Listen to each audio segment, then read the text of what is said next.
வெகு காலத்திற்கு முன்பு ஒரு பாலைவன பகுதியில் அமைந்திருந்த ஒரு பாழடைந்த கிராமத்தில் ஒரு முதியவர் தனது 3 மகன்களுடன் வசித்து வந்தார். அவரிடம் 17 ஒட்டகங்கள் இருந்தன. அவைதான் அவரது முக்கிய வருமான ஆதாரமாக இருந்தன. பாலைவனத்தில் சரக்குகளை ஏற்றிச் செல்ல அவர் ஒட்டகங்களை வாடகைக்கு விடுவார். ஒரு நாள் அவர் இறந்து போனார். தனது சொத்துக்களை தனது 3 மகன்களுக்கு உயில் எழுதி வைத்திருந்தார். சடங்கு மற்றும் மற்ற கடமைகள் முடிந்த பிறகு 3 மகன்களும் உயிலை படித்தனர். அவர்களின் தந்தை தன்னிடம் இருந்த அனைத்து சொத்துக்களையும் 3 சம பாகங்களாக பிரித்திருந்தாலும் 17 ஒட்டகங்களை வித்தியாசமாக பிரித்திருந்தார். 17 ஒட்டகங்கள் ஒற்றை எண் மற்றும் பகா எண் என்பதால் அவற்றை சமமாக பிரிக்க முடியவில்லை. முதியவர் தனது உயிலில் மூத்த மகன் 17 ஒட்டகங்களில் பாதியையும், இரண்டாவது மகன் 17 ஒட்டகங்களில் 1/3 ஒரு பங்கையும், இளைய மகன் 17 ஒட்டகங்களில் 9/1 ஒரு பங்கையும் பெறுவார்கள் என்று குறிப்பிட்டிருந்தார். அனைவரும் உயிலை படித்து அதிர்ச்சியடைந்தனர். 17 ஒட்டகங்களை உயிலில் குறிப்பிடப்பட்டுள்ளபடி எவ்வாறு பிரிப்பது என்று ஒருவரையொருவர் கேள்வி கேட்டனர். 17 ஒட்டகங்களை பிரித்து மூத்த மகனுக்கு பாதியை கொடுப்பது சாத்தியமில்லை. மற்ற 2 மகன்களுக்கும் ஒட்டகங்களை பிரிப்பதும் சாத்தியமில்லை. பல நாட்கள் அவர்கள் உயிலில் குறிப்பிடப்பட்டுள்ளபடி ஒட்டகங்களை பிரிக்கும் வழிகளை பற்றி யோசித்தனர். ஆனால் யாருக்கும் பதில் கிடைக்கவில்லை. இறுதியாக அவர்கள் கிராமத்தில் உள்ள ஞானியிடம் இந்த பிரச்சினையை எடுத்துச் சென்றனர். ஞானி அவர்களின் பிரச்சினையை கேட்டு உடனடியாக ஒரு தீர்வை கண்டுபிடித்தார். அவர் 17 ஒட்டகங்களையும் தன்னிடம் கொண்டு வரச் சொன்னார். மகன்கள் ஒட்டகங்களை ஞானியின் இடத்திற்கு கொண்டு வந்தனர். ஞானி தன்னிடம் இருந்த ஒரு ஒட்டகத்தை சேர்த்து மொத்த ஒட்டகங்களின் எண்ணிக்கையை 18 ஆக மாற்றினார். இப்போது அவர் முதல் மகனை உயிலை படிக்கச் சொன்னார். உயிலின்படி மூத்த மகன் ஒட்டகங்களில் பாதியை பெற்றார். இப்போது அவை 18 கீழ் 2 சமன் 9 ஒட்டகங்கள். மூத்தவர் தனது பங்காக 9 ஒட்டகங்களை பெற்றார். மீதமுள்ள ஒட்டகங்கள் 9. ஞானி இரண்டாவது மகனை உயிலை படிக்கச் சொன்னார். அவருக்கு மொத்த ஒட்டகங்களில் 1 கீழ் 3 பங்கு ஒதுக்கப்பட்டது. அது 18 கீழ் 3 சமன் 6 ஒட்டகங்கள் என்று வந்தது. இரண்டாவது மகன் தனது பங்காக 6 ஒட்டகங்களை பெற்றார். மூத்த மகன்கள் பகிர்ந்து கொண்ட மொத்த ஒட்டகங்களின் எண்ணிக்கை 9 கூட்டல் 6 சமன் 15 ஒட்டகங்கள். மூன்றாவது மகன் தனது பங்கை வாசித்தார். மொத்த ஒட்டகங்களில் 1 கீழ் 9 பங்கு 18 கீழ் 9 சமன் 2 ஒட்டகங்கள். இளையவர் தனது பங்காக 2 ஒட்டகங்களை பெற்றார். மொத்தத்தில் சகோதரர்கள் 9 கூட்டல் 6 கூட்டல் 2 சமன் 17 ஒட்டகங்களை பகிர்ந்து கொண்டனர். இப்போது ஞானியால் சேர்க்கப்பட்ட ஒரு ஒட்டகம் திரும்ப பெறப்பட்டது. ஞானி தனது புத்திசாலித்தனத்தால் இந்த பிரச்சினையை சாமர்த்தியமாக தீர்த்தார். புத்திசாலித்தனம் என்பது ஒரு பிரச்சினையை தீர்க்க ஒரு பொதுவான தளத்தை கண்டுபிடிப்பதுதான். சுருக்கமாகச் சொன்னால் ஒவ்வொரு பிரச்சினைக்கும் ஒரு தீர்வு உண்டு.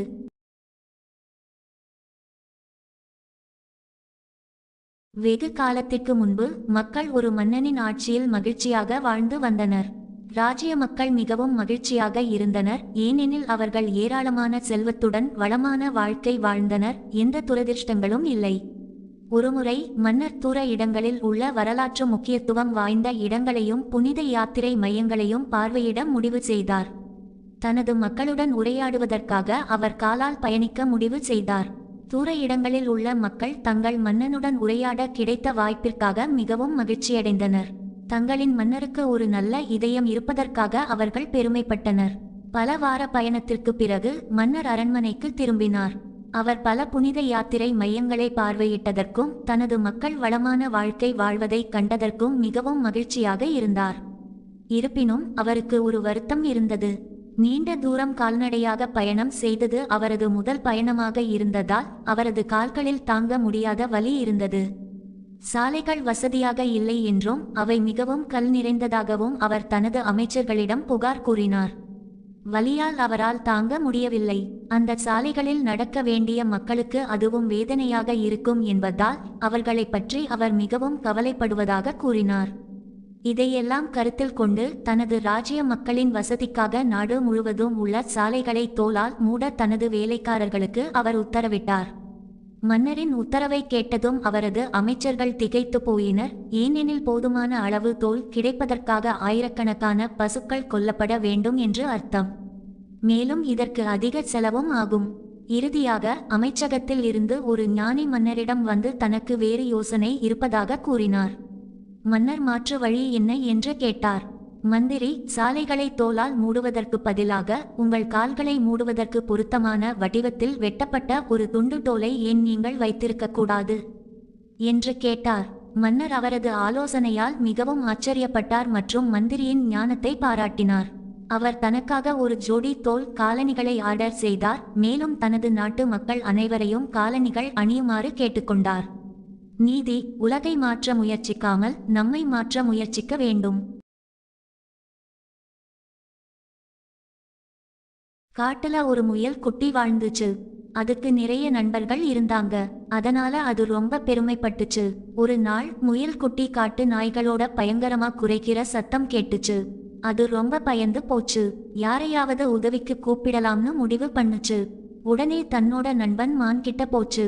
அன்பு நண்பனே, சில காட்டு நாயங்க என்ன துரத்துறாங்க. உன்னோட கூர்மையான கொம்புகளை வச்சு அவற்றை விரட்ட முடியுமா ன்னு கேட்டுச்சு. மான் சொல்லுச்சு, நிச்சயமா முடியும். ஆனா இப்ப நான் ரொம்ப வேலையா இருக்கேன். நீ கரடிக்கிட்ட உதவி கேட்கலாமே. முயல் குட்டி கரடிக்கிட்ட ஓடுச்சு. என்னோட அன்பு நண்பனே, நீ ரொம்ப பலசாலியா இருக்க. எனக்கு உதவி செய். சில காட்டு நாயங்க என்ன துரத்துறாங்க. தயவு செஞ்சு அவற்றை விரட்டுன்னு கரடிக்கிட்ட கெஞ்சிச்சு. கரடி பதில் சொல்லுச்சு, மன்னிக்கணும். நான் ரொம்ப பசியாவும் சோர்வாவும் இருக்கேன். நான் கொஞ்சம் சாப்பாடு தேடணும். நீ குரங்கிக்கிட்ட உதவி கேளு. பாவம் முயல் குட்டி குரங்கி, யானை, ஆடு மற்றும் தன்னோட மத்த எல்லா நண்பர்கள்ட்டையும் போச்சு. ஒருத்தரும் தனக்கு உதவ தயாராக இல்லைன்னு தெரிஞ்சதும் அது ரொம்ப சோகமாயிடுச்சு. வேற வழியில்லாம தானே ஒரு வழி கண்டுபிடிக்கணும்னு அது புரிஞ்சுக்கிச்சு. ஒரு புதர்ல ஒளிஞ்சுக்கிச்சு. அப்படியே அசையாம படுத்துக்கிச்சு. காட்டு நாயங்க முயல கண்டுபிடிக்கல. அவை வேற விலங்குகளை துரத்த போயிட்டாங்க.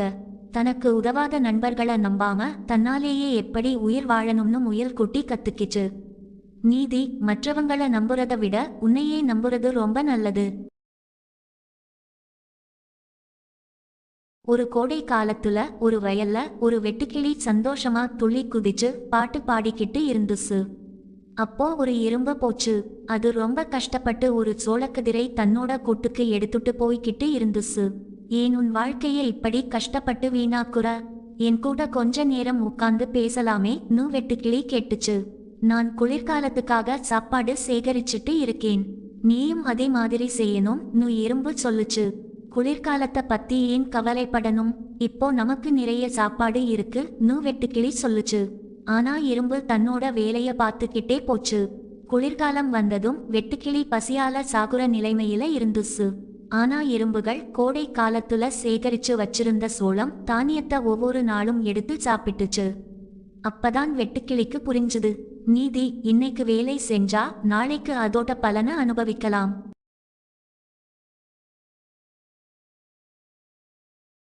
காட்டுல ஒரு பெரிய தேக்கு மரம் இருந்துச்சு. அது ரொம்ப உயரமாவும் பலமாவும் இருந்துச்சு. அது பக்கத்துல ஒரு சின்ன மூலிகை செடி இருந்துச்சு. தேக்கு மரம் சொல்லுச்சு, நான் ரொம்ப அழகாவும் பலமாவும் இருக்கேன். என்னை யாராலும் வெல்ல முடியாது. இத கேட்ட மூலிகை செடி சொல்லுச்சு, அன்பு நண்பரே, அதிகமா கர்வம் கொள்ளுவது ஆபத்து. பலசாலியா இருந்தாலும் ஒரு நாள் கீழே விழத்தான் வேண்டி வரும். தேக்கு மரம் மூலிகை செடியோட வார்த்தைகளை கண்டுக்கல. அது தன்னைத்தானே புகழ்ந்துகிட்டே இருந்துச்சு. ஒரு நாள் பலத்த காத்து வீசுச்சு. தேக்கு மரம் அசையாம நின்னுச்சு. மழை பெயஞ்சப்ப கூட தேக்கு மரம் தன்னோட இலைகளை விரிச்சுக்கிட்டு பலமா நின்னுச்சு. இந்த நேரத்துலலாம் மூலிகை செடி தரைய பார்த்து குனிஞ்சு இருந்துச்சு. தேக்கு மரம் அத கிண்டல் பண்ணுச்சு. ஒரு நாள் காட்டுல புயல் வந்துச்சு. மூலிகை செடி வழக்கம் போல குனிஞ்சுடுச்சு. ஆனா தேக்கு மரம் குனியணும்னு நினைக்கல. புயல் இன்னும் பலமா வீச ஆரம்பிச்சது. தேக்கு மரத்தால தாங்க முடியல. தன்னோட பலம் போற மாதிரி உணர்ந்துச்சு. அது நேரா நிக்க ரொம்ப முயற்சி பண்ணுச்சு. ஆனா கடைசில கீழே விழுந்துடுச்சு. அதோட அந்த கர்வம் கொண்ட மரத்தோட கதை முடிஞ்சு போச்சு. எல்லாம் அமைதியான பிறகு மூலிகை செடி நேரா நின்னுச்சு. சுத்தி பார்த்துச்சு. அந்த கர்வம் கொண்ட தேக்கு மரம் விழுந்து கிடக்குறத பார்த்துச்சு. நீதி: கர்வம் அழிவுக்கு வழி வகுக்கும்.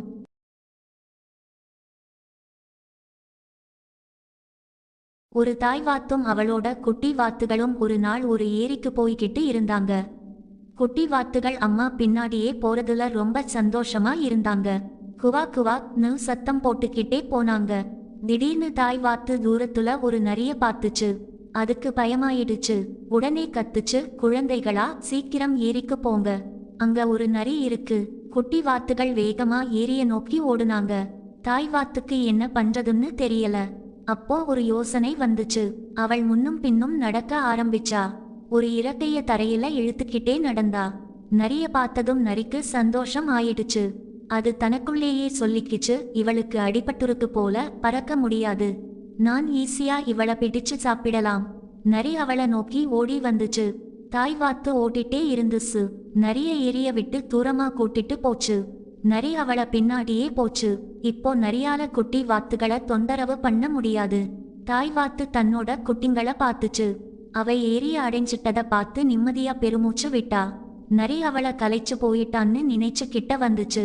ஆனா தாய் வாத்து டக்குன்னு தன்னோட இறக்கைகளை விரிச்சு வானத்துல பறந்து போச்சு.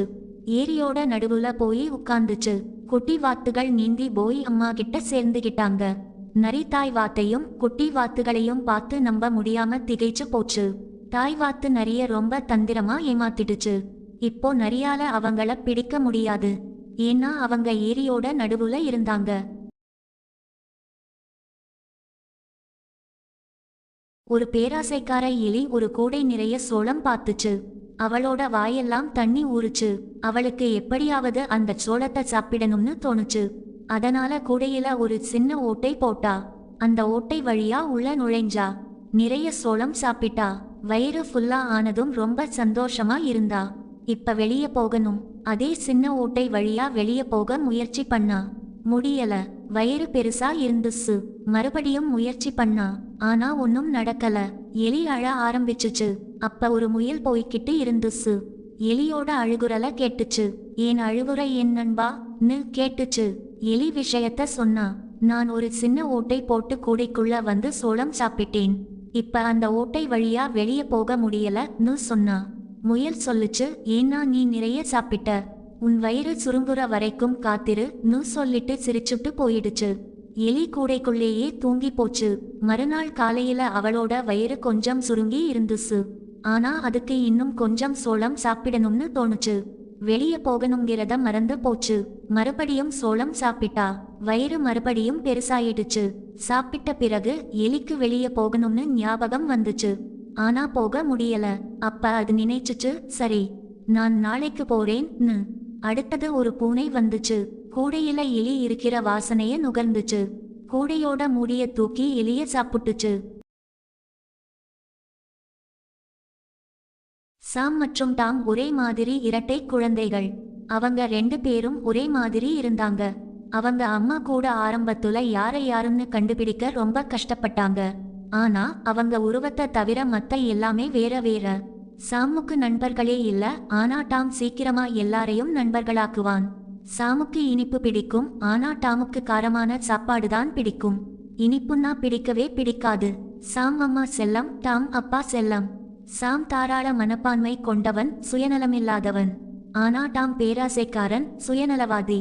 சாமும் டாமும் வளர்ந்த பிறகு அவங்க அப்பா தன்னோட சொத்தை 2 பேருக்கும் சமமா பிரிச்சு கொடுக்கணும்னு நினைச்சாரு. ஆனா டாம் ஒத்துக்கல. யாரு புத்திசாலியாவும் பலசாலியாவும் இருக்காங்களோ அவங்களுக்கு சொத்துல அதிக பங்கு போகணும்னு வாதிட்டான். சாம் ஒத்துக்கிட்டான். அவங்க அப்பா 2 பேருக்கும் ஒரு போட்டி வைக்கலாம்னு முடிவு பண்ணாரு. 2 பேரையும் எவ்வளவு தூரம் முடியுமோ அவ்வளவு தூரம் நடந்து போக சொன்னாரு. ஆனா சூரியன் மறையறதுக்குள்ள வீட்டுக்கு வரணும். யாரு அதிக தூரம் போறாங்களோ அவங்களுக்கு சொத்துல அதிக பங்கு கிடைக்கும். போட்டியோட விதி என்னன்னா, நேரத்தை பாக்குறதுக்கு கடிகாரம் எடுத்துட்டு போக கூடாது. மறுநாள் சாமும் டாமும் நடக்க ஆரம்பிச்சாங்க. வேல் நல்லா இருந்துச்சு. சாம் மெதுவா நிதானமா நடந்து போனா. ஆனா டாம் வேகமா ஓடுனான். ஏன்னா அவன் போட்டியில ஜெயிச்சு அப்பா சொத்துல அதிக பங்கு பெறணும்னு நினைச்சான். சாமுக்கு தெரியும், மத்தியானம் வரைக்கும் எவ்வளவு தூரம் போக முடியுமோ அவ்வளவு தூரம் போயிட்டு மத்தியானம் வீட்டுக்கு நடக்க ஆரம்பிச்சா சரியா இருக்கும். ஏன்னா போறதுக்கும் வர்றதுக்கும் ஒரே நேரம் ஆகும். இத தெரிஞ்சுக்கிட்டு சாம் மத்தியானம் வீட்டுக்கு திரும்ப ஆரம்பிச்சான். ஆனா டாம் பேராசையால மத்தியானம் ஆகியும் வீட்டுக்கு போக நினைக்கல. சாம் போன தூரத்தை விட 2 மடங்கு தூரம் போயிட்டு சூரியன் ஆரஞ்சு கலர்ல மாறினதை பார்த்துட்டு வீட்டுக்கு திரும்பலாம்னு நினைச்சான். ஆனா அவன் பாதி தூரம் கூட போகல. சூரியன் மறைய ஆரம்பிச்சது. இருட்டு அவனை சுத்தி சூழ்ந்துக்கிச்சு. அவன் ரொம்ப களைச்சு போய் தள்ளாடி வீட்டுக்கு வந்தான். அவன் போட்டிய தோத்துட்டான். அவனோட பேராசையால தான் தோத்தான். பேராசை நஷ்டத்துலதான் முடியும்.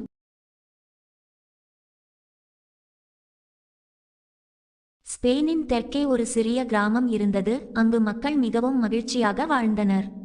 குழந்தைகள் தங்கள் வீடுகளின் தோட்டங்களில் மரங்களின் நிழலில் விளையாடினர். நாசிர் என்ற ஒரு மேய்ப்பன் சிறுவன் தனது தந்தை, தாய் மற்றும் பாட்டியுடன் கிராமத்திற்கு அருகில் வசித்து வந்தான். ஒவ்வொரு காலையிலும் அவன் தனது ஆட்டு மந்தையை மலைகளுக்கு மேல் மேய்ச்சலுக்கான பொருத்தமான இடத்தை கண்டுபிடிக்க அழைத்துச் செல்வான். மதியம் அவன் அவற்றுடன் கிராமத்திற்கு திரும்புவான். ஒவ்வொரு இரவும் அவனது பாட்டி அவனுக்கு ஒரு கதை சொல்வாள், நட்சத்திரங்களின் கதை. இந்த கதை நாசிரை மிகவும் கவர்ந்தது. ஒரு நாள் நாசிர் தனது மந்தையை பார்த்து கொண்டும் புல்லாங்குழல் வாசித்து கொண்டும் இருந்தபோது திடீரென ஒரு பூச்செடிக்கு பின்னால் ஒரு அற்புதமான ஒளி கண்டான். அவன் புதரை நெருங்கியபோது ஒரு வெளிப்படையான மற்றும் மிகவும் அழகான மாய கண்ணாடி பந்தை கண்டான். மாய கண்ணாடி பந்து ஒரு வண்ணமயமான வானவில் போல மின்னியது. நாசிர் அதை கவனமாக தனது கையில் எடுத்து சுற்றினான். ஆச்சரியமாக திடீரென மாய கண்ணாடி பந்திலிருந்து ஒரு பலவீனமான குரல் வருவதை கேட்டான். உன் இதயத்திற்கு பிடித்தமான ஒரு விருப்பத்தை நீ சொல்லலாம், நான் அதை நிறைவேற்றுவேன் என்று அது கூறியது. நாசிர் உண்மையில் ஒரு குரலை கேட்டான் என்பதை நம்ப முடியவில்லை. மாய கண்ணாடி பந்திலிருந்து அந்த குரலை கேட்டதை உறுதி செய்து கொண்டபோது அவன் மிகவும் குழப்பமடைந்தான். அவனுக்கு நிறைய விருப்பங்கள் இருந்தன. ஒரு குறிப்பிட்ட விருப்பத்தை அவனால் தீர்மானிக்க முடியவில்லை. அவன் தனக்குள்ளேயே, நான் நாளை வரை காத்திருந்தால் எனக்கு நிறைய விஷயங்கள் நினைவுக்கு வரும். பிறகு நான் எனது விருப்பத்தை சொல்வேன் என்று சொன்னான். அவன் மாய கண்ணாடி பந்தை ஒரு பையில் போட்டு மந்தையை சேகரித்து மகிழ்ச்சியாக கிராமத்திற்கு திரும்பினான். மாய கண்ணாடி பந்தை பற்றி யாரிடமும் சொல்லக்கூடாது என்று அவன் முடிவு செய்தான். மறுநாளும் நாசிரால் என்ன விரும்ப வேண்டும் என்று முடிவு செய்ய முடியவில்லை. ஏனென்றால் அவனுக்கு உண்மையில் தேவையான அனைத்தும் இருந்தன. நாட்கள் வழக்கம்போல் கடந்து சென்றன. ஆனால் நாசிர் இன்னும் தனது விருப்பத்தை சொல்ல முடியவில்லை. ஆனால் அவன் மிகவும் மகிழ்ச்சியாக தோன்றினான். அவனைச் சுற்றியுள்ள மக்கள் அவனது மனநிலையில் ஏற்பட்ட மாற்றத்தை கண்டு ஆச்சரியப்பட்டனர். ஒரு நாள் ஒரு சிறுவன் நாசிரையும் அவனது மந்தையையும் பின்தொடர்ந்து ஒரு மரத்தின் பின்னால் ஒளிந்து கொண்டான். நாசிர் வழக்கம்போல் ஒரு மூலையில் அமர்ந்து மாய கண்ணாடி பந்தை எடுத்து சில நிமிடங்கள் அதை பார்த்தான். நாசிர் தூங்கும் தருணத்திற்காக சிறுவன் காத்திருந்தான். சிறிது நேரம் கழித்து நாசிர் தூங்கியதும் சிறுவன் மாய கண்ணாடி பந்தை எடுத்து ஓடிவிட்டான். அவன் கிராமத்திற்கு வந்ததும் எல்லா மக்களையும் அழைத்து மாய கண்ணாடி பந்தை காட்டினான். கிராம மக்கள் மாய கண்ணாடி பந்தை கையில் எடுத்து ஆச்சரியத்துடன் சுற்றினர். திடீரென மாய கண்ணாடி பந்தின் உள்ளே இருந்து ஒரு குரல் கேட்டது, நான் உங்கள் விருப்பத்தை நிறைவேற்ற முடியும்.